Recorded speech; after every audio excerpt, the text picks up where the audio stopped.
The importance of a second opinion. Now, this is something that often gets overlooked, especially in retirement planning. And it seems strange to me because, I think we can all agree that if you came down with some serious illness and you had some terrible diagnosis and you needed some, experimental procedure or something like that with your health, and you heard that from your doctor, I would for sure say you'd probably go get a second opinion, right? Why? Well, because it deals with your health, right? You want to make sure that, hey, what that one doctor is saying actually is the truth, and that's something you actually need, and you get that confirmed with another doctor. Well, the same principle can apply to retirement planning. I mean, retirement, that is a huge fundamental change in your life. One of the biggest decisions that you're going to make. You want to make sure you do it right, okay? So why not get a second opinion? I've had, just recently, I had a prospective client come into the office, actually it was a couple, in the Gaylord office, and what brought them in was back in late March, early April of this year, they saw their portfolio drop nearly 20%. And they were going to retire here at the end of this summer in 2025. And that freaked them out. They could not believe that they lost that much money in such a short period of time right before they were planning to retire. And so they came into the office. They got that second opinion.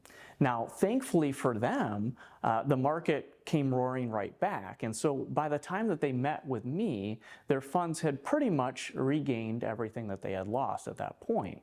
But they still kept that second opinion, that second opinion appointment. And so what I did is I sat down with them. I went through their current portfolio. And here at Centennial Wealth Advisory, we have a great software program where we can plug in all those different investments that they were holding and kind of estimate, how much risk they're actually taking. And it provides a great visual showing that risk.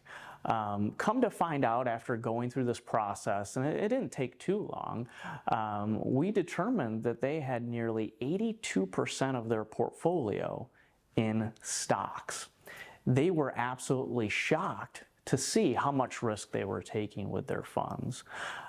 Needless to say, we made some changes, okay? But I didn't stop there, okay? The second opinion didn't just apply to the investment planning. It also applied to income planning and tax planning as well. So in the process of this second opinion meeting, we tackled income planning, and I asked the couple, hey, what's your plan for income once you retire here at the end of summer? And their plan was to pull all the money that they have from their Roth accounts first to show lower taxes, and that was kind of their tax plan as well. And then once the Roth accounts are depleted, which they figured would be 2 or 3 years down the road, then they would start pulling from their pre-tax or IRA 401k accounts at that point in time. Which, in my mind, that's kind of a little backwards from what I typically do for my clients.